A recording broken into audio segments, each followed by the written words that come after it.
the policy of Indian government has been all these years that we will not construct roads along Himalayan borders. We will not connect our military posts on the borders, because if we did that, Chinese army will walk through those roads into India. So this, you can imagine, this was the approach of our Indian rulers. Our MEA is suffering from a disease. I called it Meera Sinha Bhattacharjee syndrome. Meera Sinha Bhattacharjee syndrome is a disease which started with an IFS officer called Meera Sinha Bhattacharjee.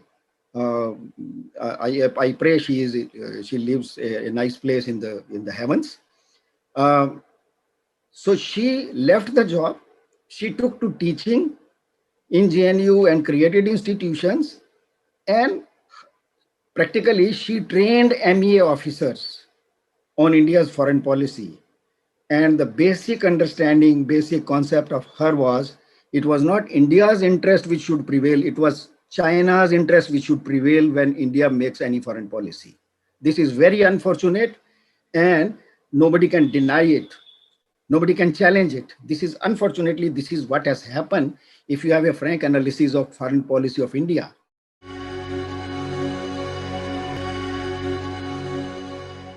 Good morning to everybody. I'm Vijay Kranti, and today we will be discussing an issue which is very much in the news these days from the land of Tibet. China has been always aggressive, but last year their aggression had new dimensions. The way they behaved in Doklam, the way they behaved in Ladakh, all of us know that. So I will be talking about going into the history of these developments. After all, it's China who never had a common border with India for last, say, before 1951, or 50 years before that, or 100 years before that, or 1,000 years even before that. Never in the history of India we had China on our border. On the Himalayan side, we had always Tibet, and this 4,000 kilometer long border. It was India and Nepal, and at that time Sikkim also, and Bhutan. So all of us had a common border with Tibet, but it was in 1951 when China occupied Tibet that suddenly this border, historic border, which was India-Tibet border, it converted overnight into India-China border. And with that, the character of this border also changed, because earlier we had a very spiritual and a very friendly nation in the north. And suddenly we had a communist nation in 1951. And what happened after that, all of us know that. The occupation of Tibet by China and the implications because of it for India. And we will be talking about, when we talk of Tibet or China. So this is just to give you a glimpse, which you already know, where does Tibet lie, and that which is what we call India-China border these days. In the north of India, all along these 4,000 kilometers, everybody knows where Tibet is or China is, but just to give you a visual, just to connect you visually for this talk, we see that on our Himalayan borders on the north, it is Tibet, which is occupied by China, and the border right from Ladakh on your left, which you see green, and extreme right, Arunachal Pradesh. The length is 4,000 kilometers, which includes also Nepal and Bhutan, but the rest of it is about 3,400 kilometers of border, which is India and Tibet border, which became India-China border in 1951 when China occupied Tibet.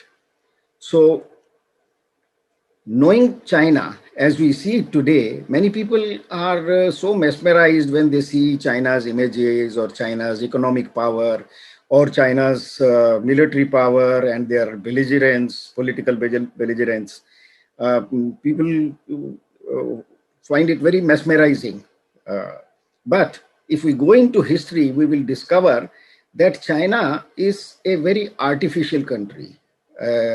Today's China, which is People's Republic of China, is an artificial country. If you go only 101 years ago, 1919, this is the image of what we saw that part of Asia. The red part which you see is China. The other countries surrounding were Manchuria, South Mongolia, East Turkestan, and Tibet, and below was India. Below Tibet was India. In 1919, this was the shape of China when they occupied South Mongolia. And then they occupied Manchuria. Well, most of the people just can't distinguish. Everybody thinks that Manchuria is China. No, it was never China. It was only in 1935 when Chinese occupied Manchuria, it became part of China. And today, when we go to a restaurant, talk of Manchurian dishes, we think it is Chinese. No, it is Manchurian. And in 1946, it was East Turkestan which was occupied by China. Until this period, we had a Republic of China, which was not the communist China. It was only in 1949 when Mao Zedong's communist revolution overthrew Chiang Kai-shek's government. And then People's Republic of China was established as we see it today. So it was in 1959 when China occupied Tibet. And now you see, this is People's Republic of China as we know it. And going by history, it's an artificial, it is an occupied, it's a manipulated nation today. So this is the image of China as we could have seen in history, and the area occupied and population, if you see, the total area occupied by today's China, if we compare with Tibet, East Turkestan, South Mongolia, and Manchuria, it will be more than almost 75%. But leaving Manchuria, the rest three countries, Tibet, East Turkestan, and South Mongolia, make 64% of the area of People's Republic of China today. And if you go by population, this is very interesting. The Han Chinese population in this whole area is more than 82, almost 82%. That is 98%. And the remaining are populations of these countries, only less than just about 2% of populations, non-Hans, live today in China, because over the years, either they have been through marriages, through killings, or assimilation in many other ways. The other races have been reduced to about 2%. But the resources of these three countries, which is Tibet, East Turkestan, and South Mongolia, their resources occupy about 2/3 of today's China. So these are huge colonial assets of China, and that is why China would never like to quit from these countries. And just to give you an idea of Tibet, its population in 1951 was claimed to be about 6 million. And today, or if you compare it with the Chinese population, it is less than 0.04%, which is 233rd of China. This is, if we look at Tibet and these three countries, this is the view you would have got of South Asia had Tibet been free, or Xinjiang, etc. Tibet was, before China occupied in 1951, it was a free nation. It had its own flag, it had its own currency, and it had its own postal system. Even today, you will find in many museums Tibetan postal stamps, the Tibetan postal envelopes and letters, which were stamped by both countries. In 1951, when China occupied Tibet, at that time, Tibet had three provinces, Utsang, Amdo, and Kham. But in 1965, China reorganized the Tibet because they had their own designs. They took away most parts of Amdo and Kham and put them, just distributed them. They divided them and distributed them into the contiguously aligned areas of provinces of China, which are Yunnan, Sichuan, Qinghai, and Gansu. So what we see, what China left as Tibet, what they claim is Tibet Autonomous Region, what they call, which is almost like Uzang. So after this reorganization, what you see Tibet Autonomous Region is TAR. Rest China claims it is not Tibet.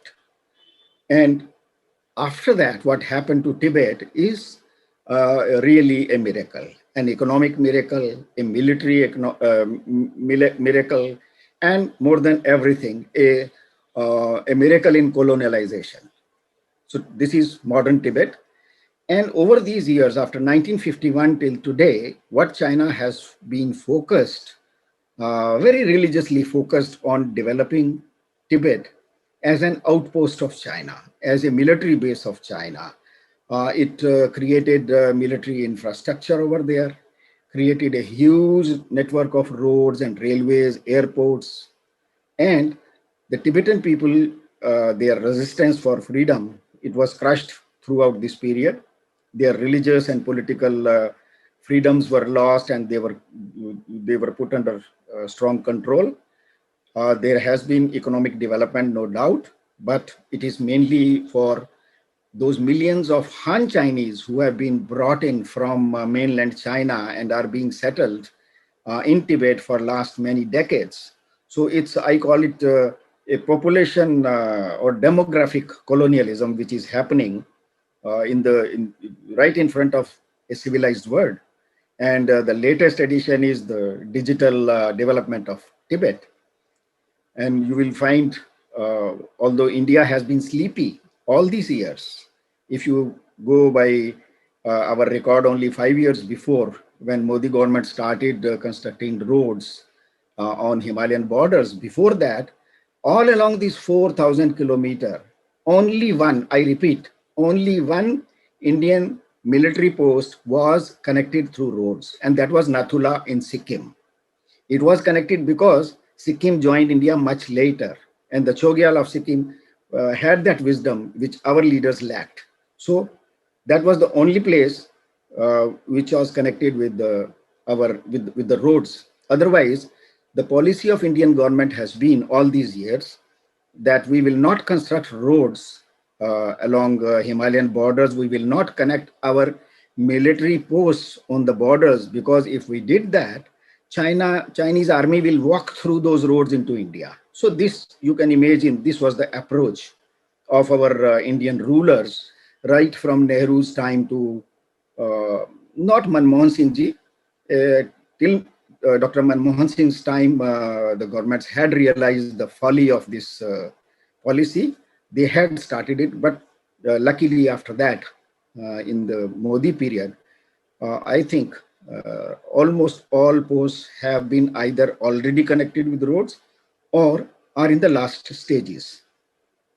And on the Chinese side, on the Tibetan side, China has created more than 58,000 kilometers of road only in TAR area. So many airports, so many, railway line is a huge development in Tibet. And so this is how we see that Tibet has become a Chinese outpost. Will give you from a Chinese official map the network of roads, but this is a little old. There are far more roads today there. And China's railway line is one of the biggest miracles. I can share with you my personal experience. I belong to a railwayman's family. My father was engineer in railways, Indian Railways, and it was more than 55 years ago. Yes, to be precise, 55 years ago, he took me to Jammu in my summer holidays to show that he was busy in railway, alignment for, survey, what do they call, just studying to the Jammu to Srinagar railway line. And just see, 55 years after that, the railway has yet to reach there, not yet. But China has constructed a huge network within Tibet, which is far more difficult than Jammu Kashmir. But today, China's designs, if you see roughly, China has now already 2 railway lines within Tibet. They have started on the third. Now, even they are going through Pakistan occupied Kashmir and Pakistan to reach Arabian Sea. So we will be surrounded by Chinese railway line and by roads, even on the Kashmir side, on the Pakistan side.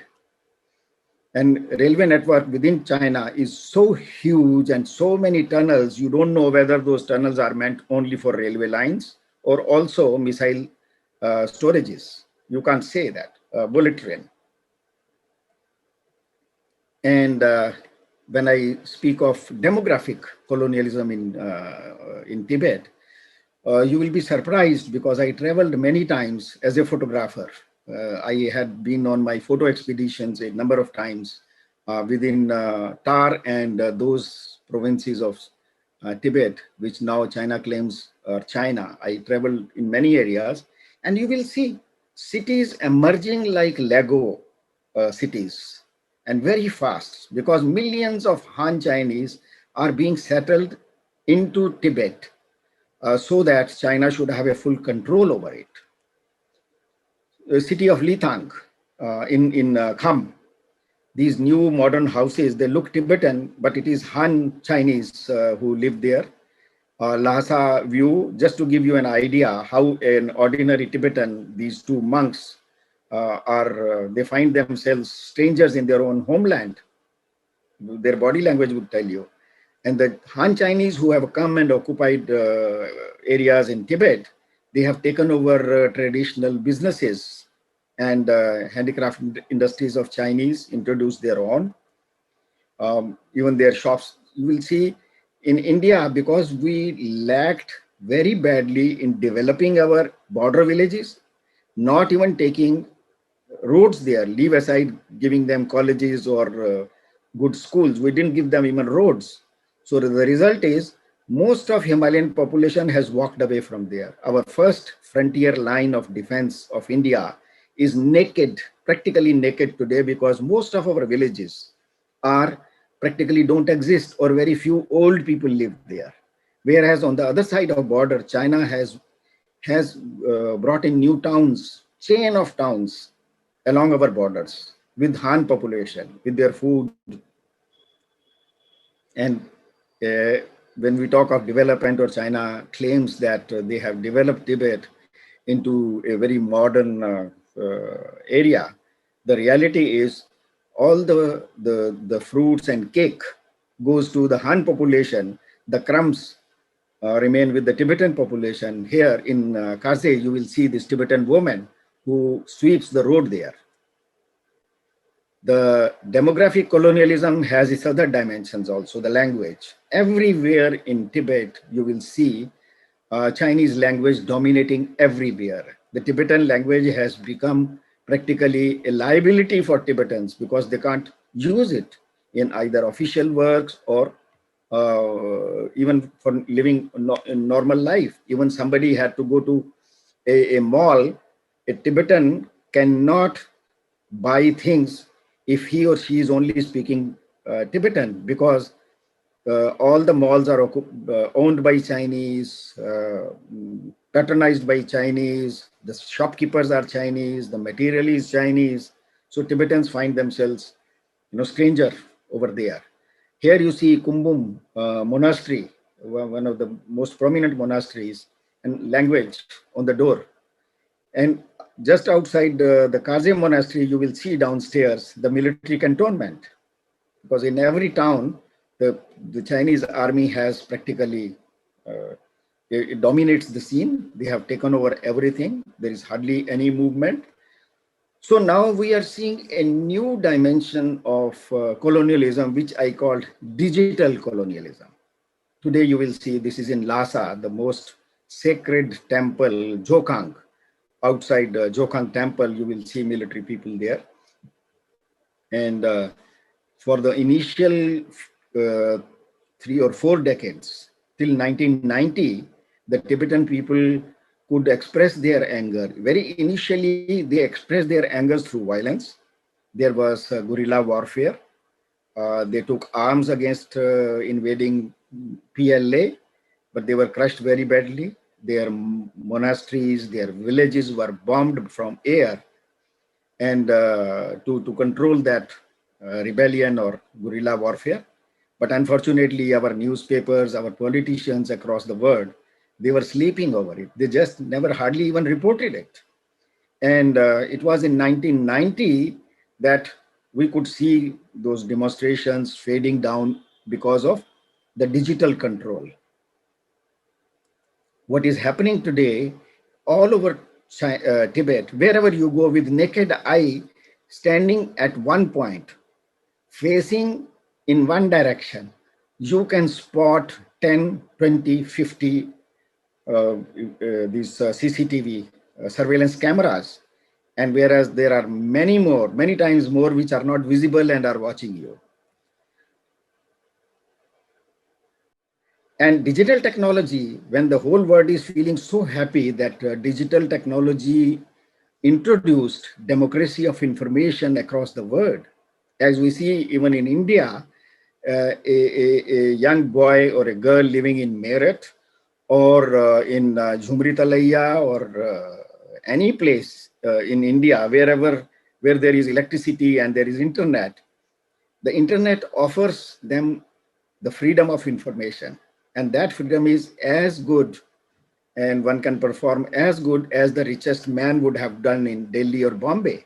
So this digital democracy is unfortunately has proven to be a curse for Tibetans, because digital technology is today used for facial recognition. Yesterday there was a news that the Chinese companies are developing facial recognition, not only ordinary recognition. Their digital technology can differentiate between an Uyghur Muslim and a normal Chinese citizen, which means in a crowd of 50,000 people outside any railway station, if there is one Uyghur, the camera can spot, the security agencies can spot him. This is what has happened in Tibet. Because of introduction of digital technology, the Tibetans have been practically are unable to even hold their demonstrations, because now every Tibetan is supposed to carry a smart card. And the moment, because you can't move out without your smart card, so the vigilance system, the moment you walk out of your house, it registers your movement. It knows your record. It watches you going in which direction. So it is watching hundreds and thousands of other people.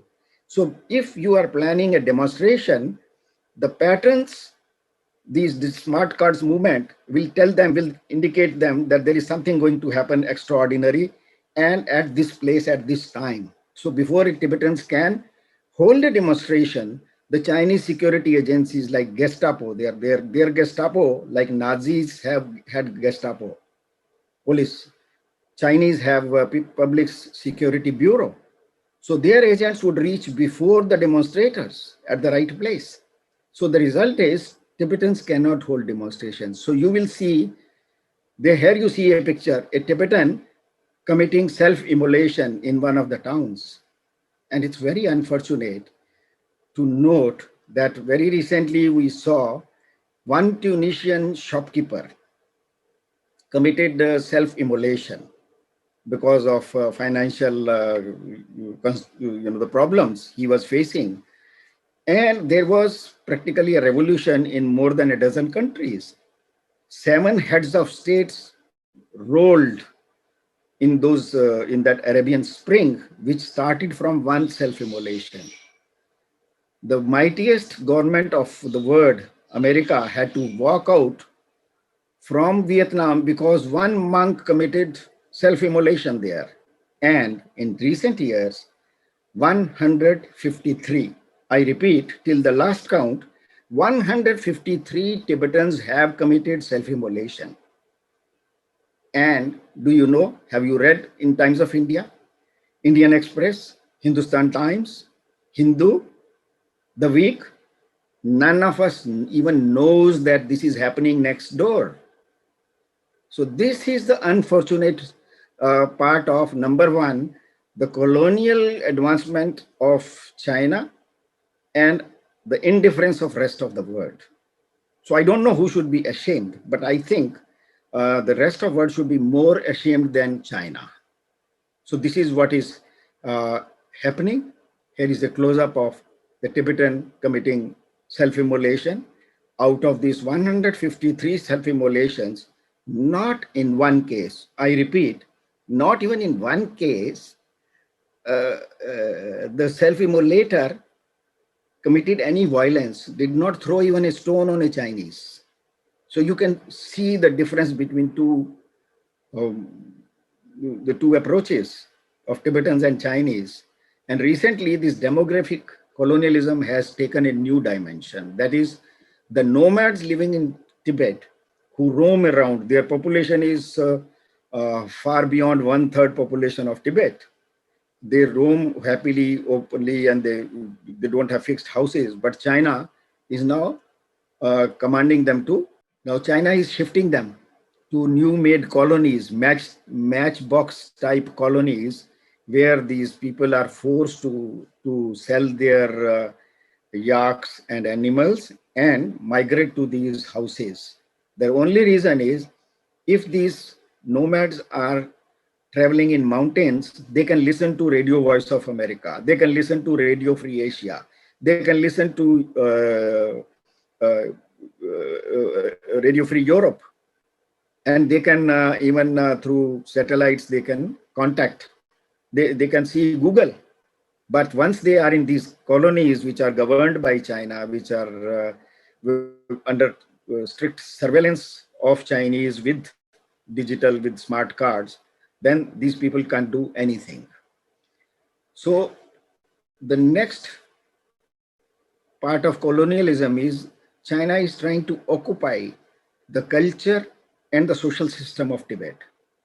In 2007, China announced that the next incarnation of any monk, any lama, because in China it is believed that high-ranking lamas, the enlightened individuals, have the powers to take rebirth, and they can decide where he or she will be reborn in next life. So Dalai Lama or Panchen Lama or Karmapa, so many monks, when they die, they are reborn as a baby somewhere, and the Tibetan system has some system to identify the next reincarnation. And that baby is identified and given the same throne of the previous guru. For example, when one Dalai Lama dies, then the next, he will be born as a baby in somewhere else and will be identified. So this current Dalai Lama, the 14th Dalai Lama, was born in Amdo, in a poor farmer's house, where he was identified as the reincarnation of the 13th Dalai Lama, as when he was age only 4 years. And at the age of 5, he was installed as the next Dalai Lama. So China has issued a new law, which is called Order 5, which says that no Lama, whether it is Dalai Lama or Panchen Lama or Karmapa or anybody, is allowed to take rebirth without the certification of Communist Party of China. So this Order 5 now is a law which demands every Lama to take permission before he is born or she is born from the Communist Party of China. And that certified stamped paper, only that will permit a baby to be installed as the reincarnation. So this is something which is going on today. And this has not only repercussions for Tibet, because once China is able to install the incarnation of this Dalai Lama, they will be in a position to tame the Tibetan population, which they could not do because the Dalai Lama had run away from there and living in India. So they wanted to now occupy that, and they want to install their Dalai Lama of their choice next time. But the danger is not only for Tibet.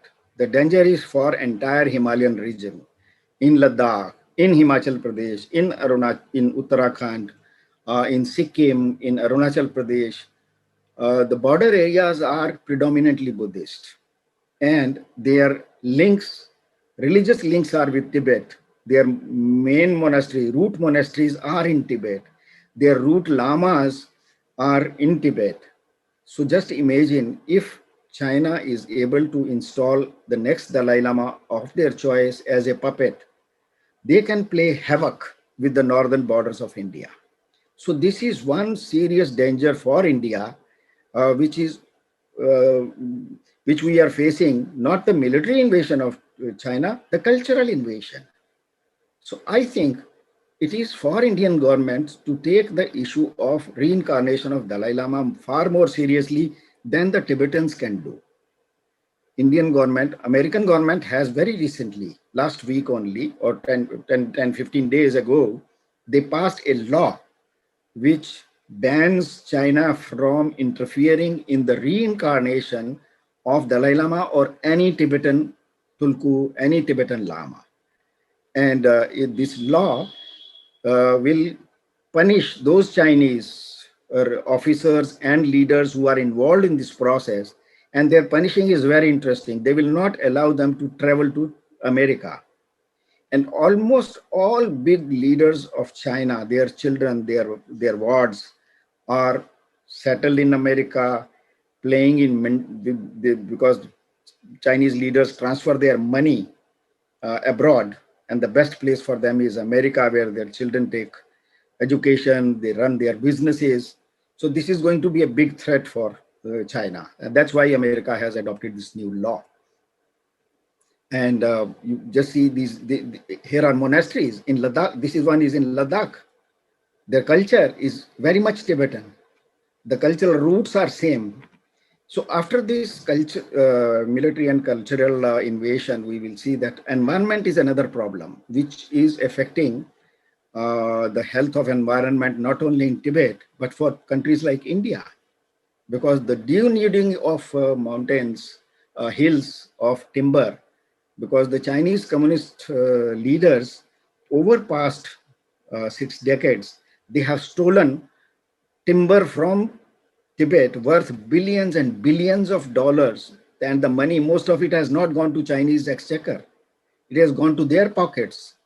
So that is why the communist system in China is stinkingly corrupt, because all these monies, the loot which they have been doing of oil, of gold, of lithium from countries like China, a lot of it is going into pockets of the Chinese leaders, timber being sent out. As a result of this, we will see how the health of Tibetan rivers has gone very bad. The Tibet is considered to be third pole because of like after South Pole and North Pole.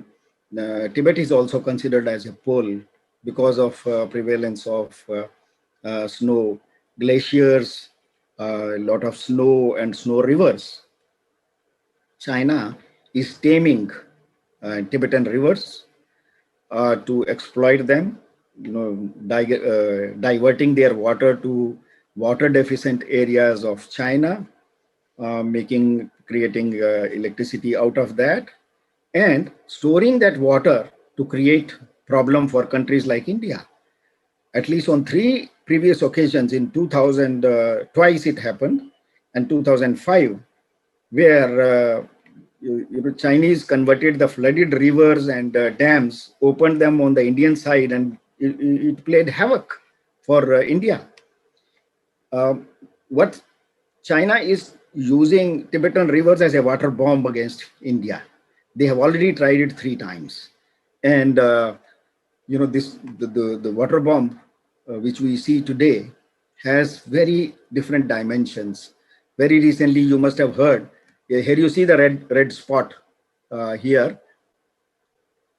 China is going to create a dam over Brahmaputra, which will be 3 times the size of Three Gorges Dam, which is the largest dam on the earth. And this one will have capacities 3 times of it. And if you translated it into compared to India, this powerhouse on this dam will be 111 times of Bhakranangal Dam. 111 times. It will be 27 times of Tehri Dam, which in India we find is too big, and there has been a lot of resistance against it, of ecological danger. So this dam will be 27 times bigger than Tehri Dam. It will be 9 times bigger than all the 5 big top ranking dams of India put together. So you can imagine, once China releases this water on political or military uh, considerations, it will play havoc with India. This is what exactly happened in 2005. Here you see in Himachal Pradesh. I took this picture from a friend, Deepak Vashisht of Chandigarh, because he traveled there. And just this is what happened 100 kilometers away from the border when they released water. So what we see now, how China has used its presence inside Tibet against India's national security, India's sovereignty, India's integrity. It is really surprising, as we were discussing, that by occupying Tibet, China was able to convert India-Tibet border overnight into India-China border. And now I'm coming to the dimensions of the military danger created by China by occupying Tibet against India. This is a view of this area, Aksai Chin, Shaksgam, which Aksai Chin China occupied by 1994, when we had that peaceful so-called Panchashil Treaty with China. Our Pandit Nehruji did not realize that by that time China had already occupied Aksai Chin, and Indian government just did not know that we have lost such a huge chunk of land.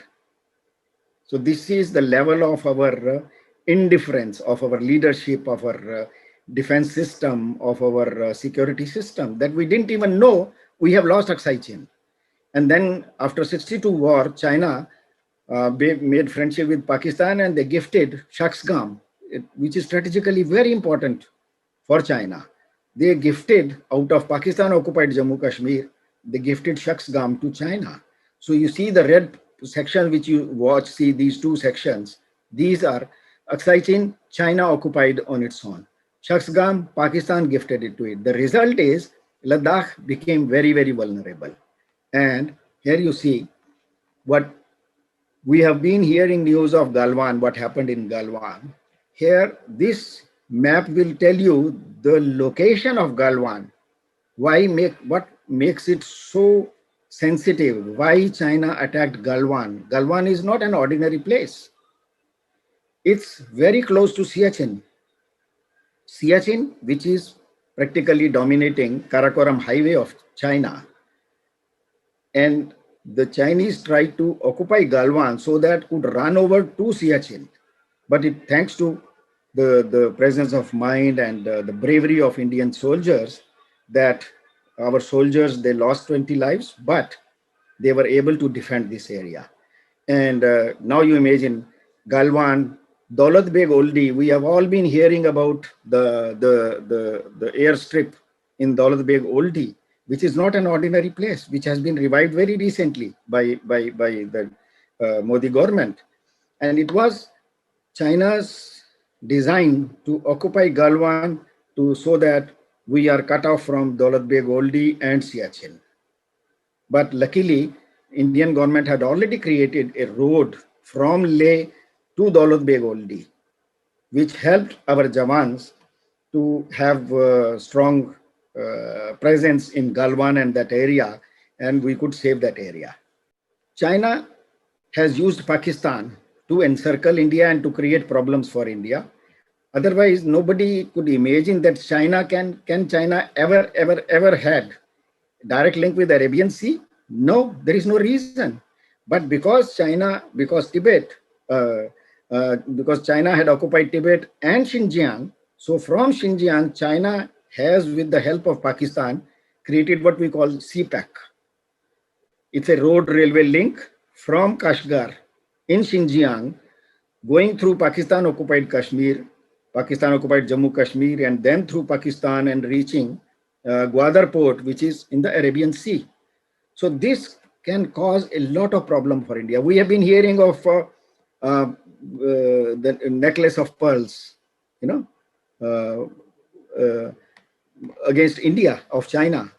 Uh, when you read about it, it's different.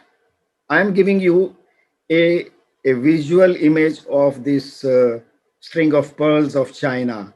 Here you see from Kashgar, when you see the road and railway link from Kashgar comes to Gwadar, which is direct threat for India because it will help Pakistan and China to fortify their positions against India on the Western Front. And Gwadar, China has presence because Pakistan has practically sold out or handed over Gwadar to China as a naval base. In Gwadar they have, in Maldives, China has a base. In Hambantota in Sri Lanka, they have a naval base. In Coco Islands, which was given by Myanmar to China, and in Chittagong. So you can imagine this is the string of pearls against India, which China wants to choke India from every direction. And it is possible only because China has been able to occupy Tibet and Xinjiang. So that we should understand, when these two countries are fighting for their freedom, we are sitting indifferent. When China is creating problem, all problems and human rights problems for Tibetans, we look the other way. When China is creating problems for or crushing the Muslims, Uyghur Muslims in Xinjiang, all our secularism takes a back seat. None of our leaders who are so loud on secularity, on secularism, not even one leader has so far spoken for the people of Xinjiang. When China occupied Tibet, just these crosses are rough idea which will give you how China has used its presence in Tibet to create problem for India. Leave aside the border aggression is something, military aggression is one thing. China organized terror camps, drug centers, shelters for Indian terrorists and separatists within Tibet and within Myanmar. So you can see, and recently the latest news is that Paresh Barua from Assam, a terrorist, China has taken from Bangladesh him to Kunming in China to give him shelter, to protect him. So this is how China has been behaving along our borders only because China is in possession of Tibet. China's design of breaking India. We have heard so many times of the Naxal movement, which have their new avatar is Maoists. Maoist people, the communists of India and their intellectual supporters and so-called liberals, they always claim that Naxalbari or Maoism is not a terrorism. It is a problem, social problem, because there is poverty. So the Kisans and the Mazdurs are rising up, and Naxalbari is the sign of it. The reality is, if you see the Naxalbari, its location, then you will realize the real game of China. Naxalbari movement started after 1962 war of China with India, and they started it in Naxalbari, which is on the chicken neck point, from where if you block this area, India's 8 northeastern states will be cut off from India. So that is called Naxalbari, which when you hear of Doklam, why China is so active on Doklam, it is the same reason. It wants access to this Naxalbari, this chicken neck point, so that it can occupy this area, and India's 8 states are lost, are disconnected, disjointed from the rest of India. This Naxal movement, if you see from Pashupati Nath to Tirupati, it is I call it a Naxal wall of China, which is not as if there is, Chinese, the Indian communists and our leftist and secularists, they claim that Naxal movement is against poverty. So does it mean that poverty is only from Pashupati Nath to Tirupati? There is no poverty in Haryana. There is no poverty in Gujarat. There is no poverty in Rajasthan.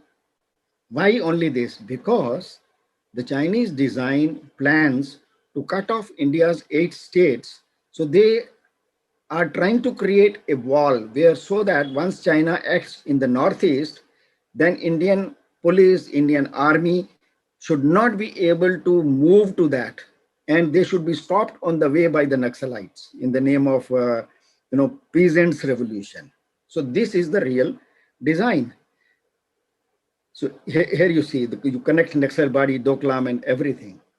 So this brings us to some of our most revolutionary people. We recently saw the CAA movement in Shaheen Bagh in Delhi, and now we are seeing Kisan Andolan, where forces like China, forces like Pakistan are taking advantages of problems or issues faced by the farmers of India.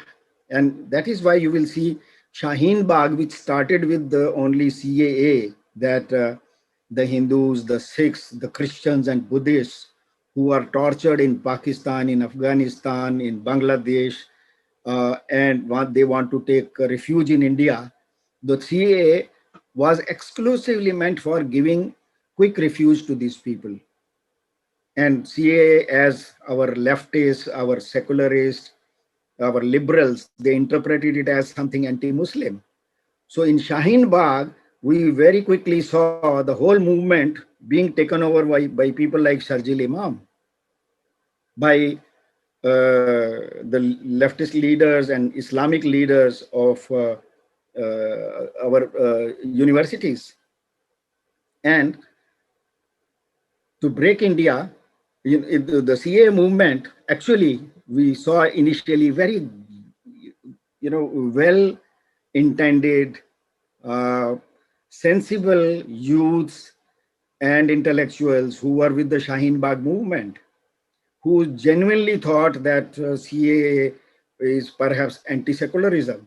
But the moment they saw this movement being taken over by people like Sharjil Imam, when Sharjil Imam stands up, gives a call to Muslims, let 5 lakh Muslims stand up. Let us walk to Chicken Neck. Let us break Chicken Neck and let us separate all 8 states of India. Only then Delhi will realize something. So then these intellectuals, these liberals, these secularists who were good-hearted people of Delhi University, of JNU, of other places, they suddenly realized that they were taken for a ride.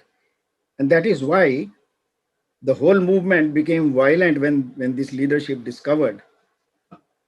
And then it became a violent movement, and all good people, they separated from it. So same thing is going to perhaps happen with Kisan Andolan. The same forces are now taking disadvantage of Kisan movement. And at the end, the real design is same, which started many years ago.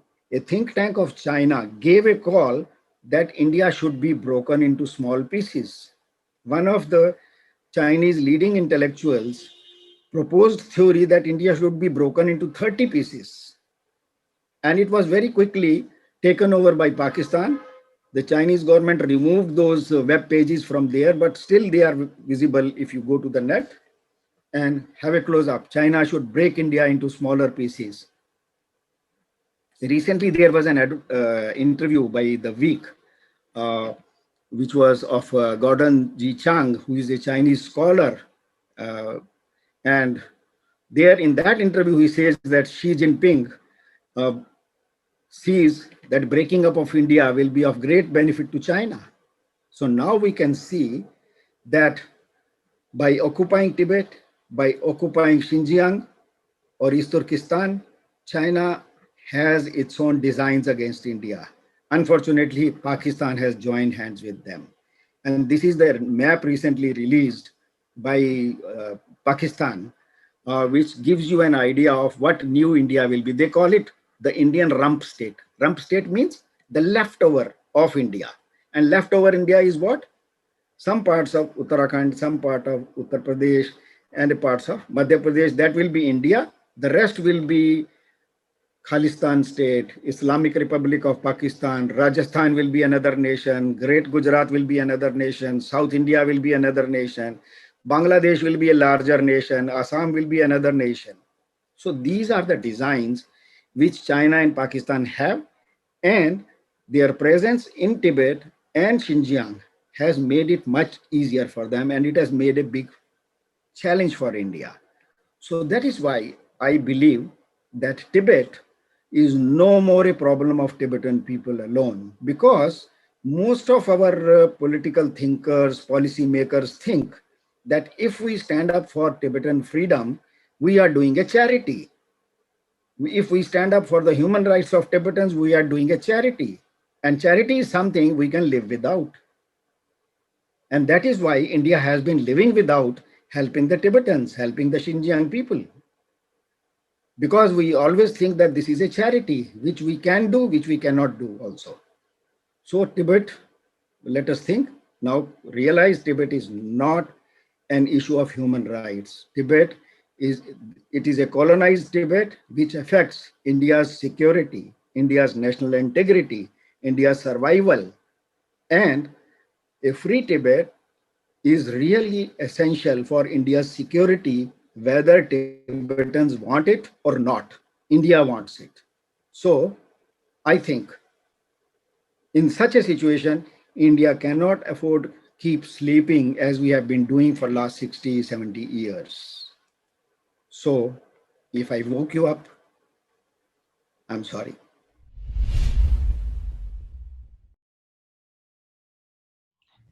I just read that this when it was Vajpayee government, they signed a pact with China that they are not going to recognize and encourage any kind of Tibetan movement on Indian soil.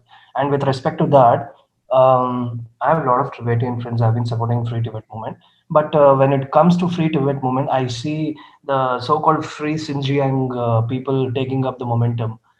They want to create another Islamic country, which will be the revival of the Khorasan against India. So why people must support so-called Free Xinjiang movement when they are already supporting Free Tibet movement? Supporting Free Xinjiang movement is a grave danger. What's your opinion about it?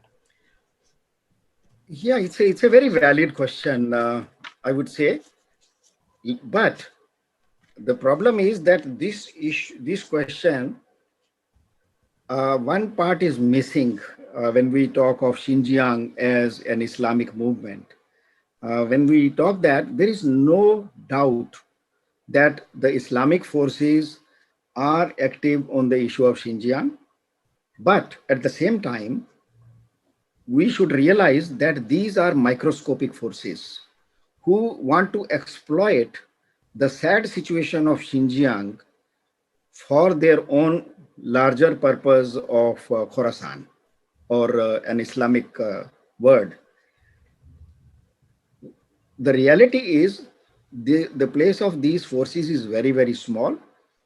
The suffering of Xinjiang people, whose number is far beyond 1 crore, their sufferings are far more than these petty issues. We must realize that Islam is in danger in Xinjiang is, yes, one serious issue. All those people who believe in secularism, who believe that all religion should be respected, whether we follow that religion or not, that is valid. But it is, let us not throw the baby with the bathtub. If we start thinking that only because the ISI, the Khorasan people are supporting Xinjiang's freedom, so we should not support Xinjiang, I think that will be a big mistake for two reasons. One is that only because a wrong kind of people are supporting a cause and genuine people are suffering there, so we should be more worried about wrong kind of people, the Khorasan, ISI, and less worried about the real people, Xinjiang people, I don't think it will be morally correct. It will be politically difficult. I know, I agree with you. But the second thing for India is that Xinjiang is not simply an issue of Islam being crushed by China.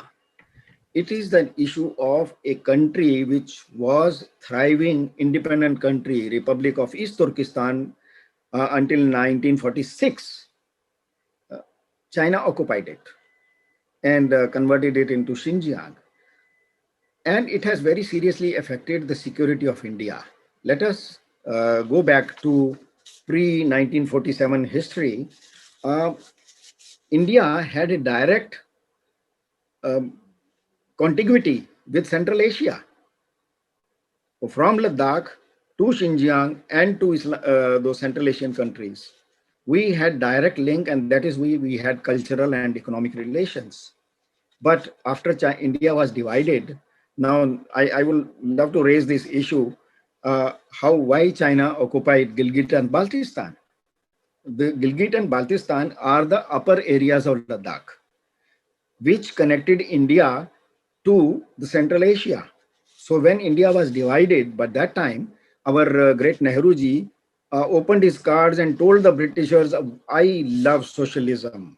I find socialism, communism is a great thing, and India should join hands with them.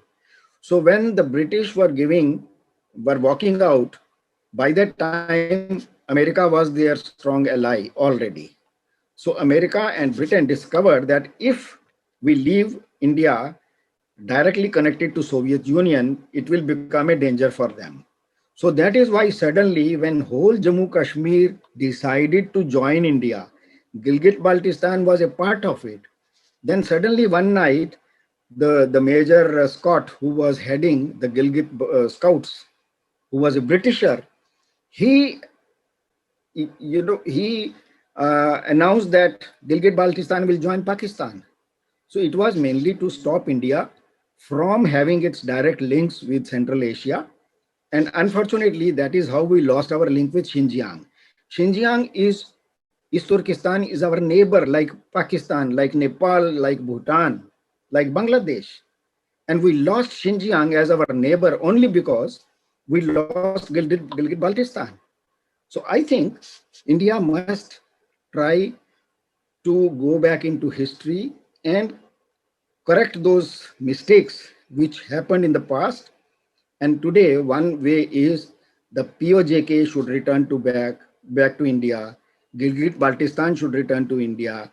And Xinjiang, we should have direct links with them. We have cultural relations with them. Our security is very, very much related to Xinjiang's security. So Xinjiang's freedom is as important for India as the importance of Tibet. As far as the issue of Khorasan, etc., is concerned, these issues will keep on arising in any part of the world. These forces are very active in Bangladesh also. They are active, leave aside Bangladesh, they are active in India. So my take on this issue is India should support people of Xinjiang in their freedom, and it is a moral responsibility of India, and it is in the political, social, economic, cultural interests of India that Xinjiang should regain its freedom, and we should contribute to that. It's really a wonderful whatever learned today. You have across a lot of things which were really not available in public domain. At least not the way it should have been available. And the way you have expanded the problems which the handing over of Tibet is causing us. I don't think anybody has touched this point in such great detail before. I've not heard anywhere in all these years how handing over of Tibet is going to affect our territorial integrity and our the very being of India. I don't know, sir, have you been writing any books on this particular subject? And I wish you could say a couple of words about that, because that is really required. Because this knowledge required to be spread all over, and it is just not available in public.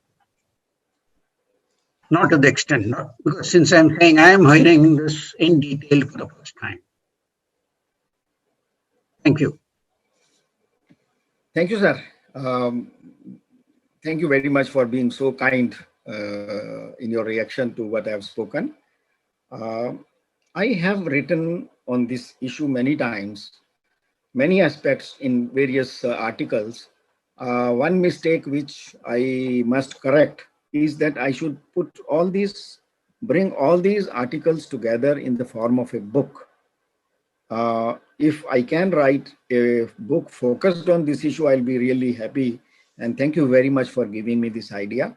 I'll try. I'm sure Mother Saraswati will be kind to me, and I'll finish this task. But surely, I have written quite a few articles on various aspects of it in different newspapers, magazines, and I will try to put them together so that it can present a full perspective. Kranti, if Sarayu Trust can help you somewhere on this line, then do let us know. I Thank think, you, sir. yeah. Thank you, sir. Hi, sir. It's a very interesting talk. So my question was that, sir, like this motive of China is roaming all around the India, but I can see that the same thought process is brewing up inside the Indian academics, and a result you can see the Sarjit Imam is the one tool who's grown in one of the premium institute of India. So his brain was tuned somewhere in the campus. So what do you comment how to counter these things? Because other way you have the China has some police like you have showed in Tibet, they are controlling each and every movement. But in India, they are freely getting trained and then working against the country. Yeah, you are right, Kripaji, that China is very active on it. And unfortunately, a very sizable section of Indian intellectuals who comprise of the communists, the leftists, the so-called socialists, and all those who claim to be secularists and liberals. It's a very natural phenomena which has happened all over the world. And communist design is that they work on a very calculated manner on different countries to so that their system is demolished and they can establish communism there.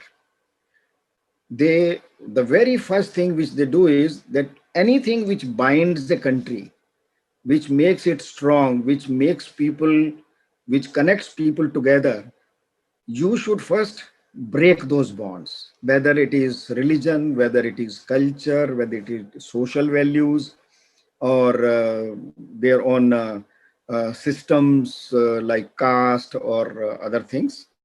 So you find out default lines and break those societies. And unfortunately, and then after that, uh, you attack their set of values as it has happened. If you go to, unfortunately, if you see the Hindi cinema, you will find a narrative which is, or a campaign which is going on right from day one to demolish all those faiths which bind the Indian society. There is an attack on those values in the name of being progressive. Being progressive is very good. Being progressive is the real essence of life. Indian society has been progressive. And that is why you have dozens and dozens of books which guide you. It's not only one Bible or one Quran, which stays there and nobody can change it. India is a very, very vibrant society, very democratic in thought.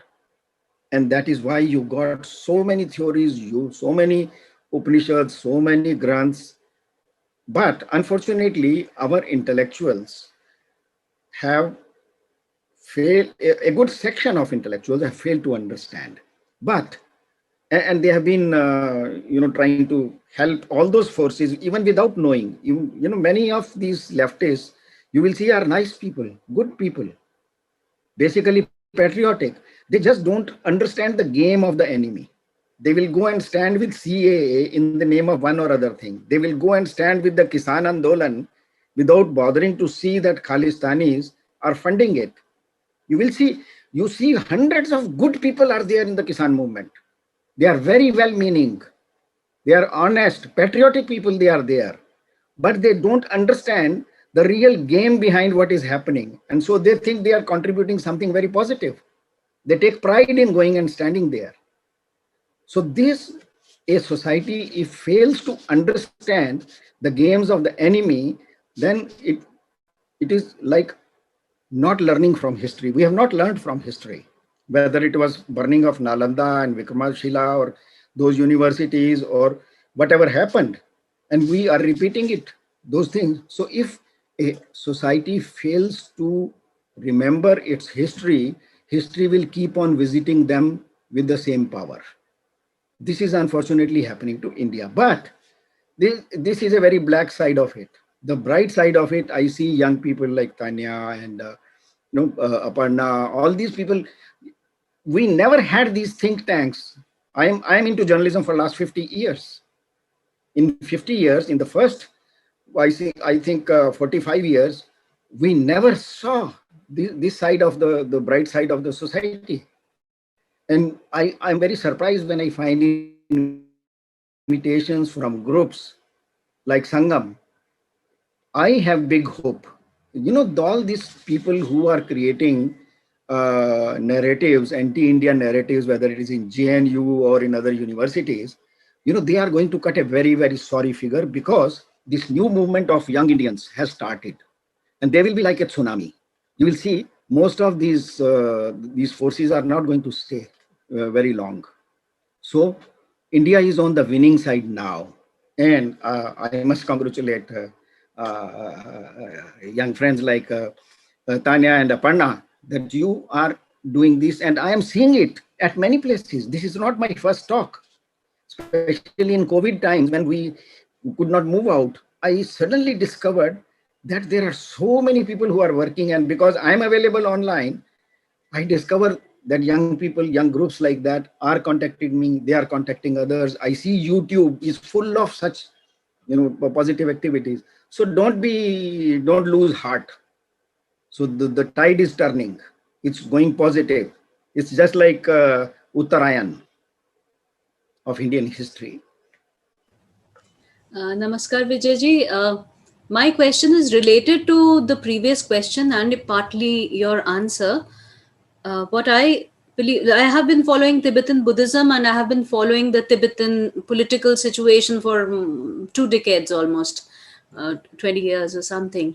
And I see that it is not just because of a JNU and because of the Communist Party and Naxalwadi. These are, of course, the offshoots of it. But the very root where why people, like in the last slide you said, sorry to wake you up, you said that India is not waking up to this. It's not because of these small little groups that we are not waking up. It is because of the root, which is the Nehruvian policy of appeasing China, appeasing the British, appeasing everybody but India.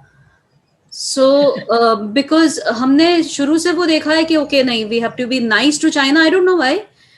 We can give away our land, we can give away our states, we can allow them to have Mandarin as a compulsory course in Pakistan and Nepal, very soon in India also, because Nehruji ne bola tha. And a large part of our society is still like, we still worship the, Nehru Gandhi clan.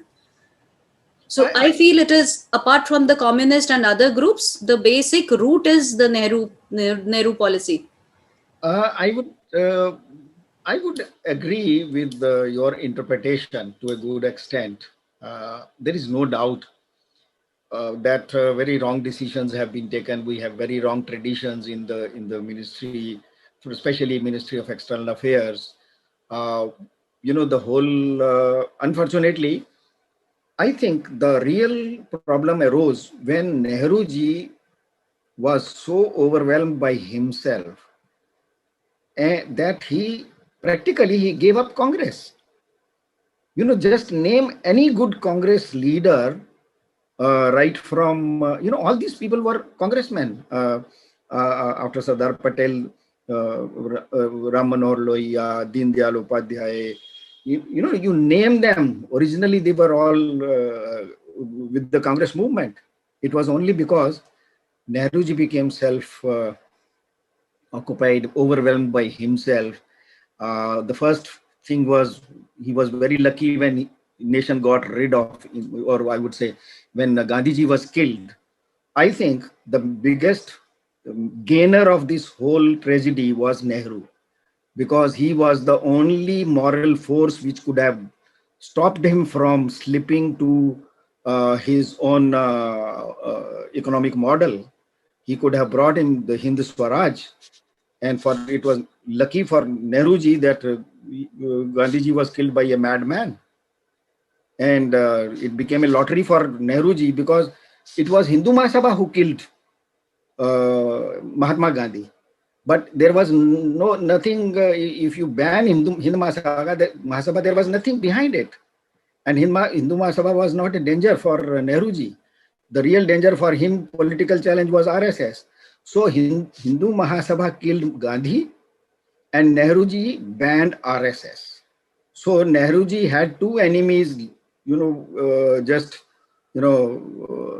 plucked out of his way. One was Gandhi, and the other was RSS. So this is unfortunate side of which we, as nation, we become so sentimental that we refuse to see the real game. But Nehruji had many, good sides also. I would say Nehruji was not a totally a bad guy.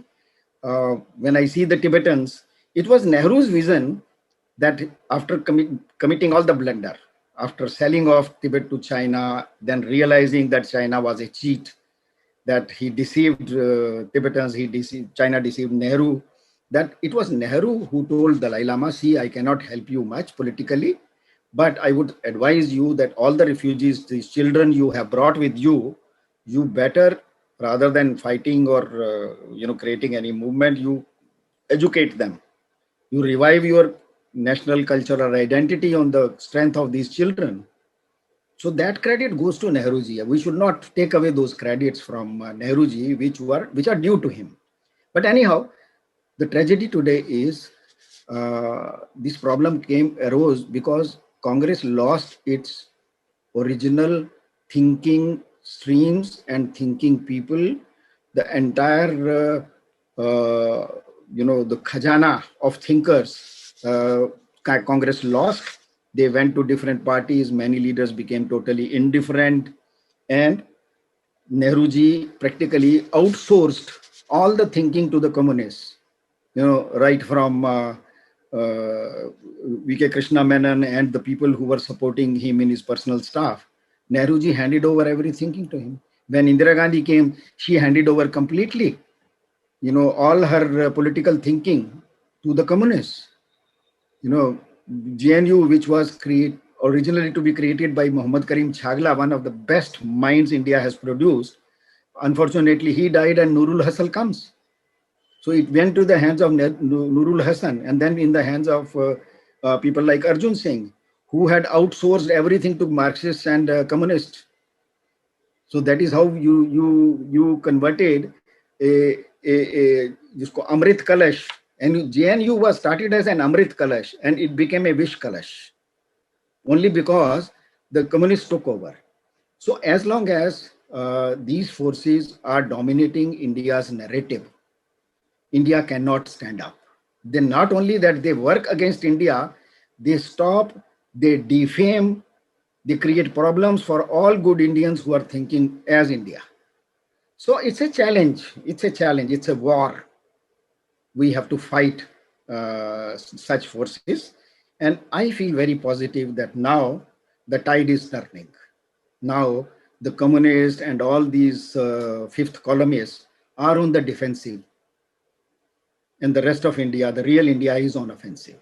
That's a very positive thing. I just wanted to, raise an issue that has been spoken a lot, and it's been critical of the Indian government, both the current and past ones, is that the Indian government hasn't formally recognized the Tibetan government in exile because, the US has done it partially. So why can't we join forces with the US create, digital methods of elections, constitution de facto, encourage more cultural societies to keep the traditions alive, because you are having a cultural genocide propagated by China. And I think most importantly, because the Dalai Lama is 85 years old and we all pray that he lives long, but, he is a good rallying point for any self-determination, processes that you might want to follow. So why can't the Indian government do that, in your opinion, and encourage other mechanisms of self-determination using a second-rung leadership separate from the spiritual leaders, which have primarily been the rallying forces so far?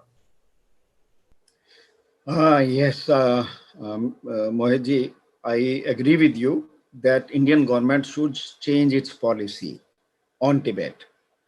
I don't know how easy for them or how much courage or guts they have to recognize Tibet as a separate country or recognize the Dalai Lama's government. But I think even if the situation is not ripe for that, there are many other steps which Indian government can take on Tibet. For example, right now, the government in exile of Tibet, which is called Central Tibetan Administration in Dharamsala, it is registered as an NGO. It is a shame for India. When India, we know our freedom movement, the way our all leaders went to, right from Nehruji to Gandhiji, and all leaders went to England, had their education there, and they had the freedom to educate themselves for the freedom movement and to even run the freedom movement from there. The same country should forget the significance of people living in exile. So I think a few steps India must take is to give a better status to the Dalai Lama, to the Central Tibetan Administration, and to even to tell China some basic truths. I also fail to understand why the government of India, the New Delhi government, when China is aggressive on India, when China stands up on the land of Tibet and invades Doklam, invades Ladakh, makes claims on the land of Arunachal Pradesh on the basis that these belong to Tibet. And Arunachal Pradesh is South Tibet. I fail to understand why those experts in the Ministry of External Affairs, why don't they read history? Why can't they tell the Prime Minister that this is time to tell China that, sorry, you cannot raise claim on Indian land saying that it belongs to Tibet, and you yourself are standing illegally in Tibet. So India should first challenge China that your presence in Tibet is illegal, we don't recognize it. And because you are standing there illegally, so you have no basis to make a claim on land of Ladakh or Uttarakhand or Arunachal Pradesh or in Sikkim. These guts should be there, and it is for self-interest. It's not writing history wrongly or rewriting in a wrong way. But the unfortunate part is that frankly speaking, our Ministry of External Affairs, when all ministries, their role is that government makes the ruling party, the government makes new development policies and only they execute. Health Ministry executes the policies of Government of India. The Ministry of Agriculture executes the policy which the executive, the elected representatives are making. But in Ministry of External Affairs, here you see it is not the dog wagging the tail, it is the tail which is wagging the dog.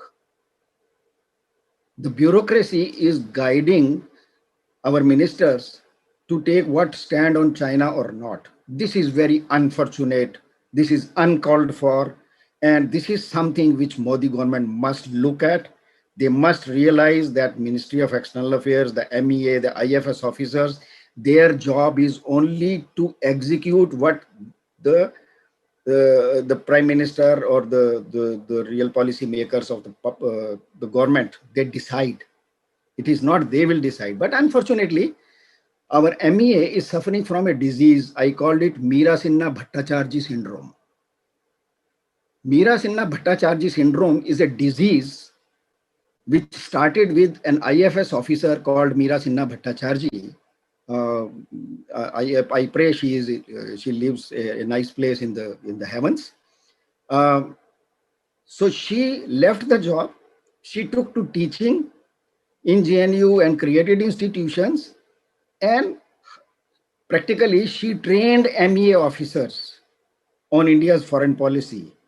And the basic understanding, basic concept of her was, it was not India's interest which should prevail, it was China's interest which should prevail when India makes any foreign policy. This is very unfortunate, and nobody can deny it. Nobody can challenge it. This is, unfortunately, this is what has happened. If you have a frank analysis of foreign policy of India, that all policies of foreign policy of the MEA, whenever it comes to China, their first consideration is China kya kahega? Arey bhai, China ko naraz mat karo. As if they have been hired by Chinese government.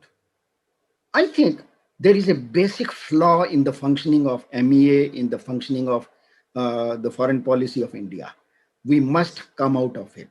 We must have a vaccine against Meera Sinha Bhattacharjee syndrome. Only then the Ministry of External Affairs will start functioning as Ministry of External Affairs of India. Otherwise, unfortunately, whatever they have been doing is they have been more thinking in favor of China, or at least they were always worried. China kya kahega? Bhaiya ye mat karo, ye mat karo. So far, I fail to understand why Indian government has not spoken one word and challenging China's presence in Tibet and telling them we don't want to have a dialogue with you on Ladakh, LAC, or in Doklam, because you have no locus standi in Tibet. You better quit, and then we will talk to the Tibetan government. I think Indian government has to reboot its China policy. Otherwise, if you go on only making amendments into the present policy, I don't think we can handle China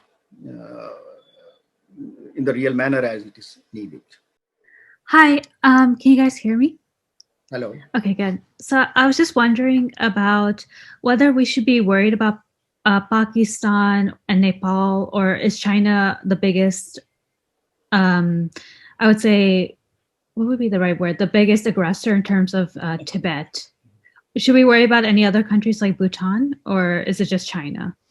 See, I admire your feeling, and it's a very valid way of looking at the whole issue from where you are standing.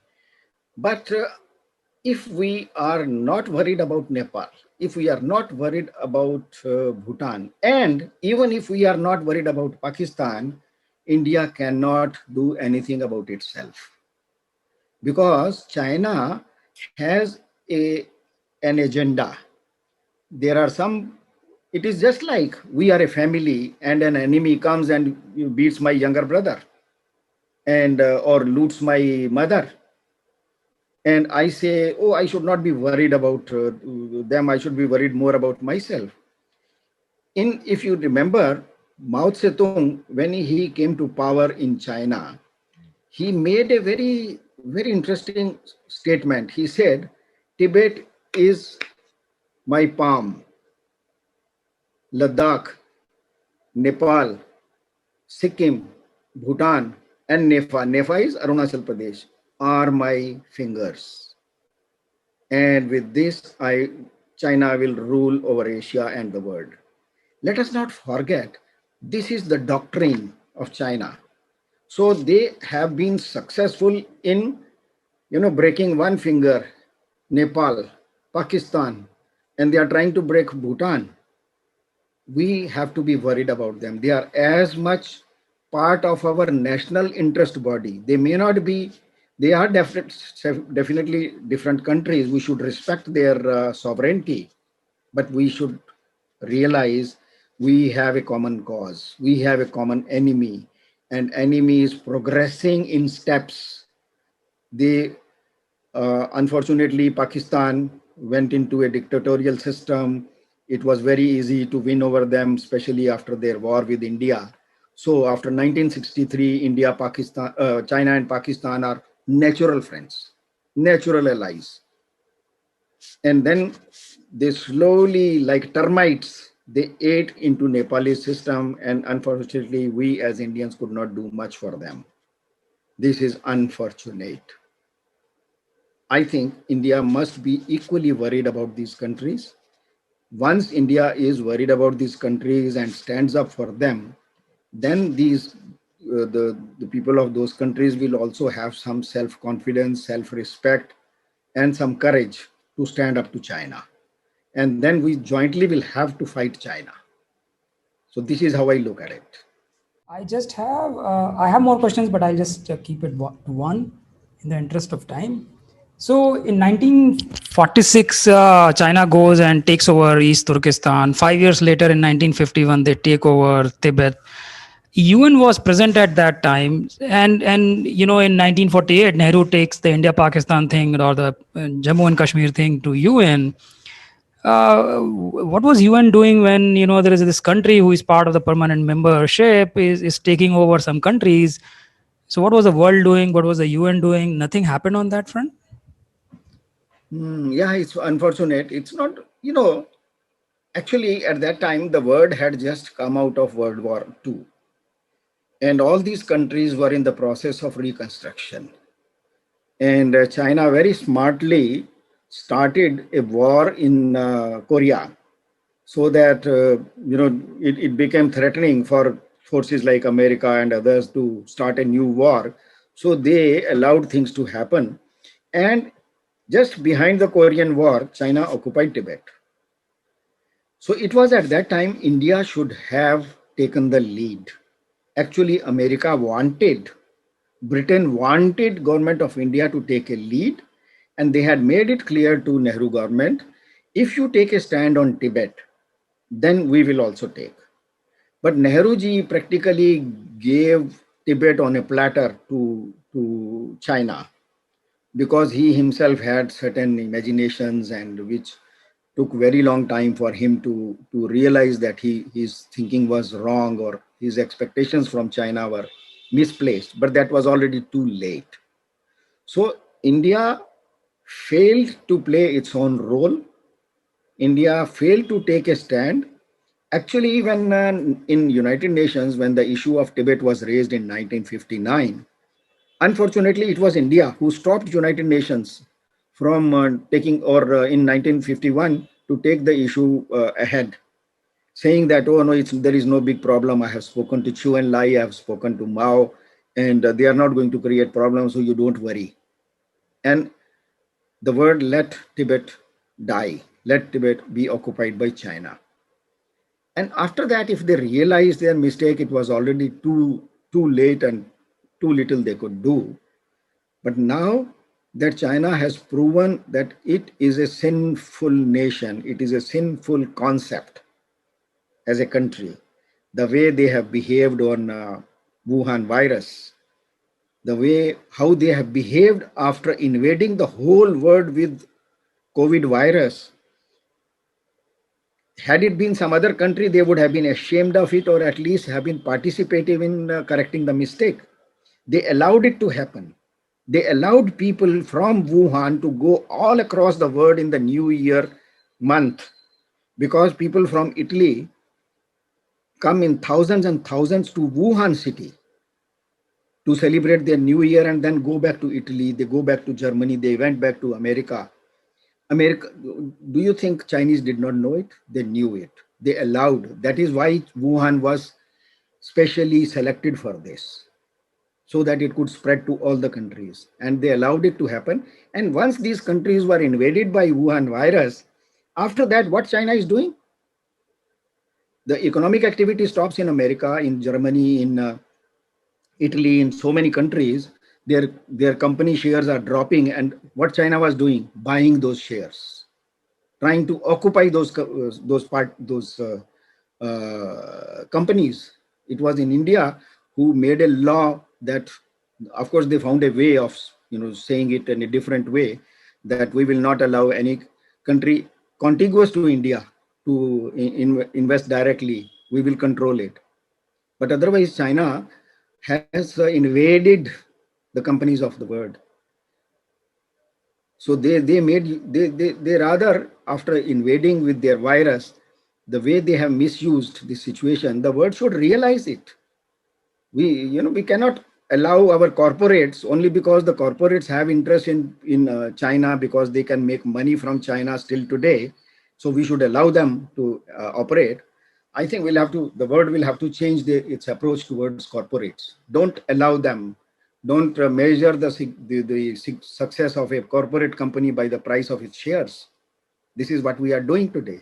And we are allowing all American companies and the European Union companies to go back to China.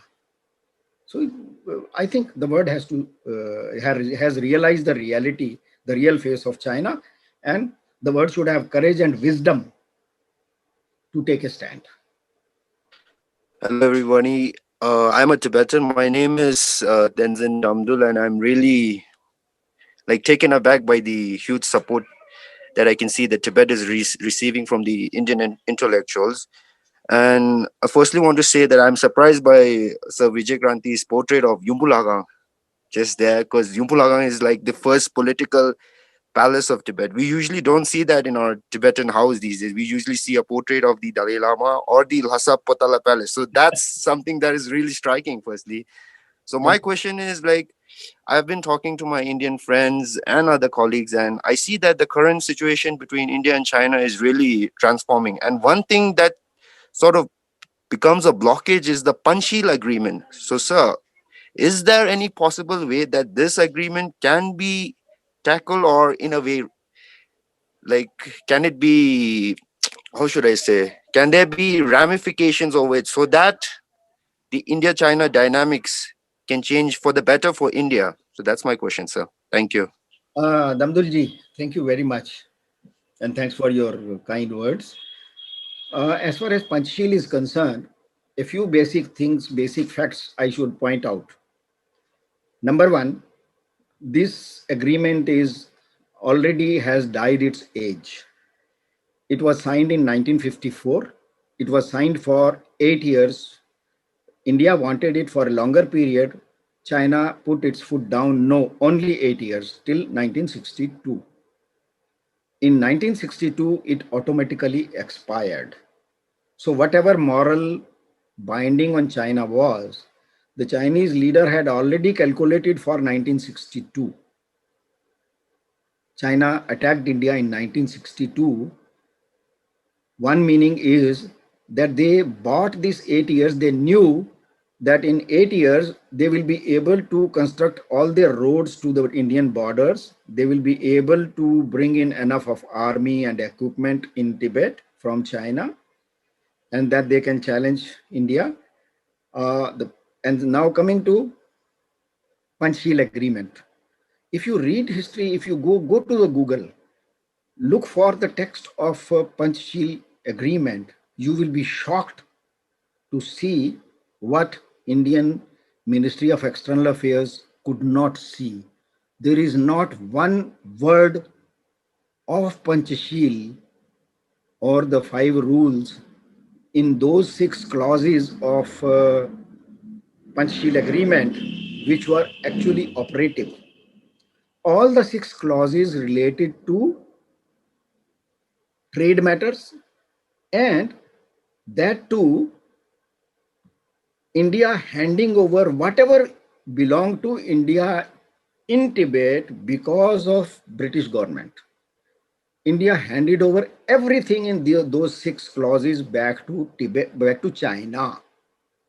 India had a consulate in Lhasa that closed in 1962. India had 3 trade posts in Tibet. India handed them over to China. India had freedom to keep a military contingent, soldiers contingent in Tibet. Nehruji said, oh, this is bloody legacy of imperialism. Let us do away with it. And Nehruji, without asking for anything in return, handed over that right to China. India had right to maintain telegraph telephones there in Tibet. India handed over it to China. India got nothing in return.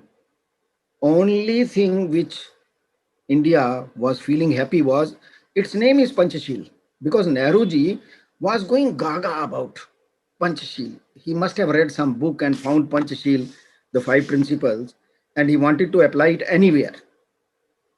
It is just like learning a new phase and applying it anywhere.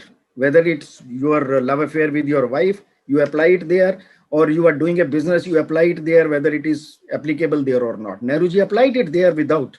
And China simply found this foolishness of Nehruji, and they said, okay, we will mention it in the preamblum.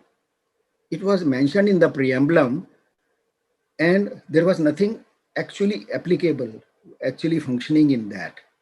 And the only part of it that we will not interfere in other country, that China made India sign into the whole agreement. If you read, it starts with the sentence, China's region, Tibetan region, which means India recognized Tibet as a region of China in 1954 by signing this agreement and handed over all its rights, whatever India had in China.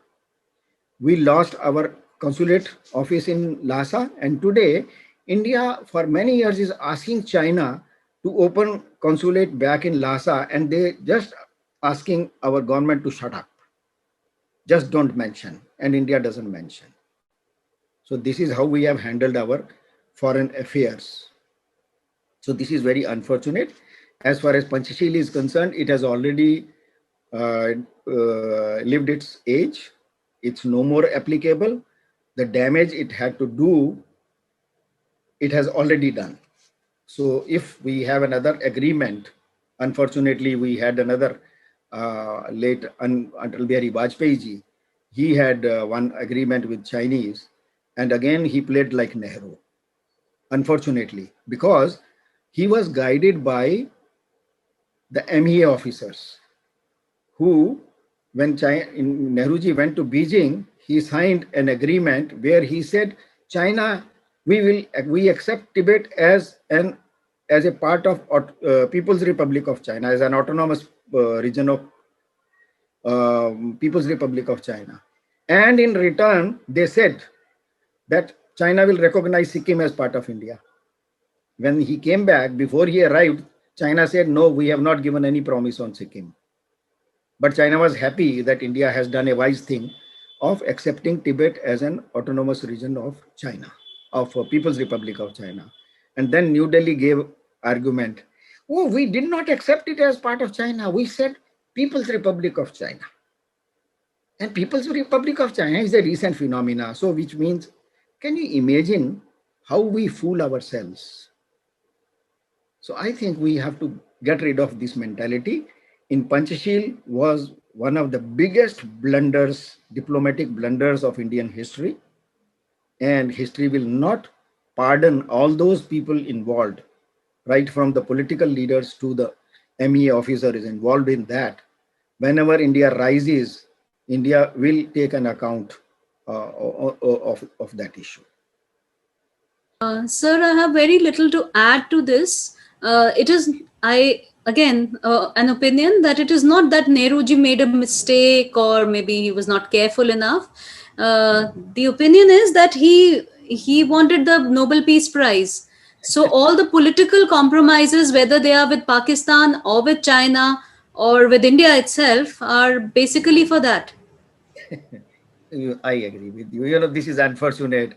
Nehruji was a very nice, a kind-hearted person, in the sense he imagined things himself, whether it existed or not. He created a rainbow.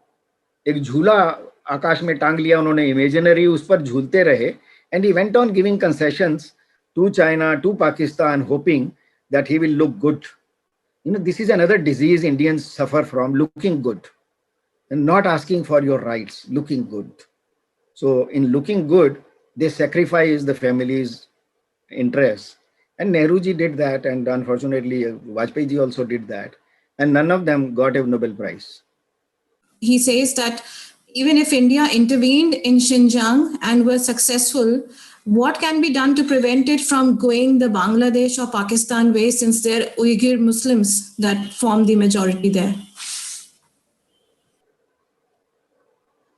As far as Bangladesh is concerned, yes, it can happen. If it happened in Bangladesh, it could happen other way also. But when we created Bangladesh, we did not have the experience of creating Bangladesh. It was first time we did. Today we have that experience. And I think this experience should help us in creating favorable situations when India should help Xinjiang for two other reasons. One is, as I said, India's own interest. If Xinjiang is free from China, if Tibet is free from China, if South Mongolia or Inner Mongolia, they call it, is free from China, it's a big gain. Just like when Bangladesh came out of Pakistan, Pakistan ceased to be a big nuisance for India. So China will be a much lesser nuisance for India and for the rest of the world if Xinjiang becomes free, if Tibet becomes free, if South Mongolia becomes free. So we should support it from that angle. And as far as these issues are concerned, I understand, because those forces in the Islamic world are very, very powerful and very aggressive. And they would like to have, once Xinjiang wins its freedom, which it deserves, they will try to convert it into another battleground of Islam. That will be unfortunate, but I'm sure the world will learn from its experience. India has already experienced. So I think we can play our cards well in Xinjiang, but it should not stop us from helping our brothers, sisters in Xinjiang from winning back their freedom. After all, India, we took so many hundred years to win back our freedom. So why not? We understand the meaning of being a slave country. So we should be sensitive to the needs of people of Xinjiang, and we should be kind to them, we should support them, and it is in our interest.